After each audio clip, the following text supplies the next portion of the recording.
News पर views segment में आज हम मुलाकात करेंगे श्रीजी ग्रुप से। और श्रीजी ग्रुप की कंपनी जो है श्रीजी शिपिंग, इसका आईपीओ खुलने जा रहा है।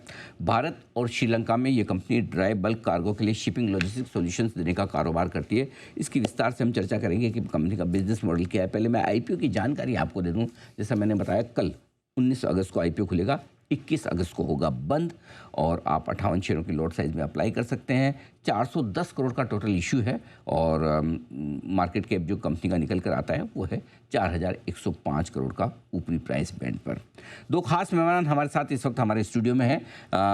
कृष्णराज लाल साहब हमारे साथ हैं जो कंपनी के डायरेक्टर हैं और पूरे ग्रुप में आप डायरेक्टर हैं। इसके अलावा जितेंद्र लाल साहब हैं जो जॉइंट एमडी है श्रीजी शिपिंग ग्लोबल के। आप दोनों का बहुत बहुत स्वागत है सर। पहले मैं ज़रा सा परिचय आपका दे दूँ। जितेंद्र लाल साहब जो हैं जो जॉइंट एमडी साहब हैं, वो शुरुआत से कंपनी के साथ हैं। शिपिंग और लॉजिस्टिक सेगमेंट का आपको 30 साल से ज़्यादा का गहरा लंबा अनुभव है। सौराष्ट्र यूनिवर्सिटी से सर ने साइंस, मैथ्स और लॉ तीनों में बैचलर्स की डिग्री हासिल की हुई। कृष्णराज लाल साहब 2015 से कंपनी के साथ हैं और आपने यूके से मरीन ट्रांसपोर्ट में एमएससी की डिग्री हासिल की है और साथ ही school of marine science and technology से मैनेजमेंट की डिग्री भी हासिल की है। यानी कि दोनों को लंबा गहरा अनुभव इस पूरे बिजनेस का, कारोबार का, इस फील्ड का है। तो जितेंद्र लाल साहब आप प्रमोटर भी हैं, राइट? बिल्कुल। तो शुरुआत आपके साथ कर दो। पहले तो समझाएं सर, आपकी कंपनी करती क्या बिजनेस है आपका? थैंक यू सर, आपने आज ये आपसे मुलाकात का मौका दिया। पहले तो मेरी कंपनी है वो एक्चुअल में मिड सी पे स्टीडोरिंग, लोडिंग, अनलोडिंग का हमारा वर्क है। मिड सी पे शिप लोड करना और अनलोड करना, ये हमारा काम। हमने 95 में हमने कंपनी पार्टनरशिप ओपन की थी। मेरे बड़े भाई है अशोक भाई लाल और मैं जीतू लाल, दोनों ने मिलके।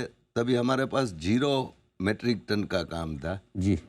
30 साल की लंबी सफ़र के बाद हमारे पास 16 मिलियन मेट्रिक टन का हम काम कर रहे हैं। ओके। इंडिया और आउट ऑफ इंडिया में। ये 30 साल के अंदर हमने 80 से ज़्यादा मरीन फ्लीट बनाई है। 370 से ज़्यादा हमने अर्थ मूविंग फ्लीट है हमारे पास। और ये 30 साल के अंदर हमारे पास अच्छे अच्छे क्लाइंट है जो देश के बड़े नाम। तो मैं अगर सही समझ रहा हूँ, जैसे बड़े बड़े जहाज आते हैं विदेशों से या यहाँ से विदेश जाते होंगे, तो वो तो एकदम आपके पोर्ट तक नहीं आ पाते हैं। नहीं पाते, थोड़ा डीप सी में रहते होंगे। जी सर। तो वहाँ से उनमें जो भी मटेरियल है वो उठाकर पोर्ट तक लाना है या पोर्ट से वहाँ ले जाना है, ये बेसिकली ये आपका बिजनेस है। ये काम है और कंपनी के एंड टू एंड पहुँचाने का और कंपनी से ला के। अच्छा, बाद में लॉजिस्टिक्स भी है कि अल्टीमेटली आपका सब है सर। अच्छा, ये दोनों काम आप करते हैं और उसके लिए जो फ्लीट वगैरह की जरूरत है वो आप खरीदते हैं, उसमें आप इन्वेस्ट? हम खरीदते नहीं है सर, मोस्टली फ्लीट हमने बनाई हुई है। 30 साल बनाई हुई मतलब हमने खुद ने हमारे इंटरनल डिज़ाइन की है, हमारे डिज़ाइन वाले ने। वो जो हाँ जो बल्क यहाँ से वहाँ ले जाने के लिए जो आपको क्या उसको कहते हैं आप, बैरियर्स, सेल्फ प्रोपेल बाज बोलते हैं। हाँ, अच्छा, वो आप ही बनाते हैं और ऑपरेट भी आप ही करते हैं? जी सर। परफेक्ट। अब आपका बिजनेस मॉडल मुझे समझ में आया। कृष्णा जी, आप ये बताइए सर, जो आईपीओ ला रहे हैं 410 करोड़ का, इसका कैसे इस्तेमाल करने वाले हैं पैसे का? सर, जैसे हमारे जॉइंट एमडी साहब ने बताया, हम लोगों के एंड यूज़र्स हैं जिनको हम सर्विस प्रोवाइडिंग बिजनेस करते हैं। ये कोई नॉर्मल शिप ओनिंग कंपनी नहीं है जो सिर्फ शिप ओन करेगी और बिजनेस करेगी। This is a service providing business for our end user. So our end users are insisting us to take the accountability।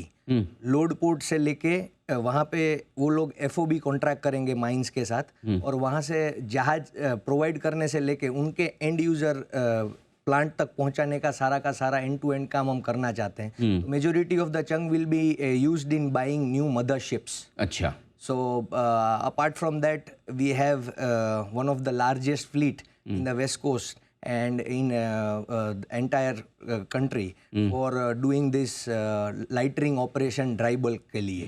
तो कोई भी टाइडल पोर्ट होता है, ड्राफ्ट रिस्ट्रिक्टेड पोर्ट होता है, जहाँ पे पानी का हाई टाइड में आना, लो टाइड में चले जाना रहता है, उस पोर्ट्स पे काम करने की हमारी यूनिक एक्सपर्टीज है because of our skilled man power and 30 years of long journey. अच्छा, परफेक्ट। तो आप भी लाल हैं और सर भी लाल हैं, तो इसका मतलब सरनेम तो दोनों का सेम है, तो कुछ तो रिलेशन होगी आपकी।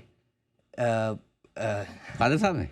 वो मेरा बेटा है हाँ, मुझे लगा ही एक्चुअली, और मेरे बड़े भाई इसको मुझे लगा भी इसलिए क्योंकि तभी आपको पहले से पता था कि मुझे यही पढ़ाई करके आनी, यूके से आप यही पढ़ाई करके आए। सर मैं मेंबर हूँ institute of chartered ship brokers का। अच्छा अच्छा अच्छा। और मैंने अपने रिसर्च प्रोजेक्ट में डिसर्टेशन में जब यूनिवर्सिटी में था तभी इसी ऑपरेशंस पे मास्टर डिग्री में रिसर्च प्रोजेक्ट किया था। बहुत बढ़िया। तो आप अपने फादर साहब का बिजनेस आगे बढ़ाते हैं। जितेंद्र जी, ये समझाइए जरा कि तो आपको जो रेवेन्यू आता है वो किस चीज़ के किस बेसिस पे आप कंपनी को चार्ज करते हैं? जैसे आपने बताया कि देश के जितने बड़े कॉर्पोरेट्स हैं वो सब बड़े बड़े ग्रुप आपके क्लाइंट हैं, राइट? तो एक तो ये समझाइए कि कौन देश में और देश के बाहर किन किन पोर्ट्स पे आप काम करते हैं? क्या लगभग सारे पोर्ट्स पे हैं या कुछ गिने चुने पोर्ट्स पे, और विदेशों में कहाँ काम है, और क्लाइंट्स को आप किस तरह से रेवेन्यू चार्ज करते हैं, वो कैसे होता है? सर, हम देश में 20 माइनर पोर्ट्स पे काम करते 20 पोर्ट हैं, पे, ओके। और उसके बाद हम आउट ऑफ इंडिया भी करते हैं। और इसके लिए मेरे से बेटर अच्छा, कृष्णा जी कृष्णा जी बताएं।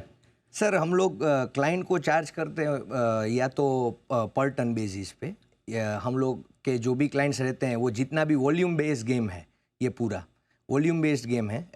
हम लोग 16 मिलियन टन कार्गो हैंडल करते हैं, और इंडस्ट्री है अगर वो कोस्ट लाइन के एडजेसेंट लगी हुई है और उसको मेजर पोर्ट दूर पड़ता है तो अलोंग साइड द इंडस्ट्री, जैसे श्रीलंका में थर्मल पावर स्टेशन है पुतलम में, जो कि पूरे कंट्री को इलेक्ट्रिसिटी सप्लाई करता है, तो उसके एडजेसेंट में एक छोटी सी जेटी है, वहाँ से ये ऐसे कार्गो हैंडलिंग होता है, और ये कार्गो हम लोग उनको सप्लाई करते हैं, और हम लोग वॉल्यूम बेस पे इनको चार्ज करते हैं। अपनी सर्विसेज का स्कोप बढ़ता है या कम होता है, अगर बड़ा जहाज है तो हमारा स्कोप ज़्यादा रहता है, अगर छोटा जहाज है तो हमारा स्कोप थोड़ा कम रहता है। फाइनेंशियल पे आप दोनों में से कौन बात करेंगे? आप बात करेंगे। कृष्णा जी, तो ये बताइए कि 2 साल से रेवेन्यू बढ़ क्यों नहीं रहा? आमतौर पर जब कंपनियों का आईपीओ आता है तो उल्टा रेवेन्यू बढ़कर आता है। आपका 826 करोड़ से घटकर 607 करोड़ हुआ है, उसकी क्या वजह? तो फिर ग्रोथ कहाँ से आएगी कंपनी में? सर सबसे पहले मैंने जैसे आपको बताया, जैसे कस्टमर के पास, एंड यूजर के पास ऑप्शन होता है, या तो वो बड़े पार्सल में जहाज को लेके आता है या छोटे पार्सल में। ठीक है। बड़े पार्सल में हमको फ्लोटिंग क्रेन्स लगानी पड़ती है, बिकॉज वहाँ पे खुद सेल्फ अनलोडिंग गियर्स नहीं होते शिप्स के, तो इसीलिए हम लोग का स्कोप ज़्यादा रहता है। इस वजह से पिछले 3 साल में कस्टमर्स ने छोटे पार्सल्स में ज़्यादा कार्गो लाए हैं, इस वजह से हमारा स्कोप की लिमिटेशन की वजह से ये आपको घटोती दिख रही है। जैसे 90-10 का रेशियो रहा है, जबकि ट्रेंड पिछले 10 और 20 साल का ये रहा है कि 65-35, मतलब बड़े पार्सल छोटे पार्सल का रेशियो है। ये एबनॉर्मल सिचुएशन रही है 90-10 वाली, तो ये अब नॉर्मलाइज सिचुएशन में रेवेन्यू बढ़ता रहेगा। उसके अलावा हम एडिशनल वाटर फ्रंट्स खोल रहे हैं, जैसे हमें अभी कंटेनर बिजनेस में एंट्री मिली हुई है, तो इंडिया का नंबर 1 रिवराइन पोर्ट है, only riverine port in India, Calcutta port trust, Shyama Prasad Mukherjee port trust ने हमको लॉन्ग टर्म LOI दिया हुआ है कंटेनर लाइटरेज करने का उनके पोर्ट्स पे, एंकरेज पे, तो वहाँ पे भी हम एडिशनल कार्गो वॉल्यूम्स जनरेट करेंगे। उसके अलावा हम लोग वाटर फ्रंट्स अलग अलग ओपन कर रहे हैं जहाँ पे इंडस्ट्री के नज़दीक में। तो आपकी जो ग्रोथ आएगी, एक तो जितने नए वाटर फ्रंट आप जहाँ जाओगे, जहाँ 20 माइनर पोर्ट का आपने बताया, 20 की जगह 25 हो गए, 30 हो गए, जितनी जगह ज़्यादा आप काम करोगे एक उससे आएगा। दूसरा आप ये कह रहे हैं कि आप जो पैसा आ रहा है मदरशिप वगैरह खरीदने का प्लान करें, उससे आएगा। और क्या चीज़ से ग्रोथ कहाँ से आएगी, मैं ये समझना चाहता हूँ। सर ग्रोथ एडिशनल आपकी जैसे पोर्ट की टोपोग्राफी होती है उसके हिसाब से हम जहाज डिजाइन करते हैं, ये हमारी USP है। अगर कोई पोर्ट है जहाँ पे 5.5 मीटर का ही ड्राफ्ट मिल रहा है, तो हम लोग 5.5 मीटर के ड्राफ्ट के हिसाब से मैक्सिमम कैरिंग कैपेसिटी के जहाज बनाएंगे, जो कि आज की डेट में इंडिया में नहीं है। तो जैसे मैं क्लाइंट बताऊँ, Arsenal Mittal and Nippon steel है, उनको भी फिनिश्ड स्टील प्रोडक्शंस करके अलग अलग पूरे भारत देश में कोस्टल मूवमेंट करना है। तो कोस्टल कार्गो मूवमेंट करने के लिए हम लोग ये छोटे सेगमेंट में भी शिप्स बनाएंगे, जिससे उनकी कॉस्ट में भी कमी आएगी और वो हमारे साथ भी थोड़ा बहुत बेनिफिट शेयर कर सकते हैं, जिससे हमारा रियलाइजेशन भी शिप का जो है वो 3 से 4 साल के पे बैक पीरियड में विथ इंटरेस्ट क्लियर हो जाए।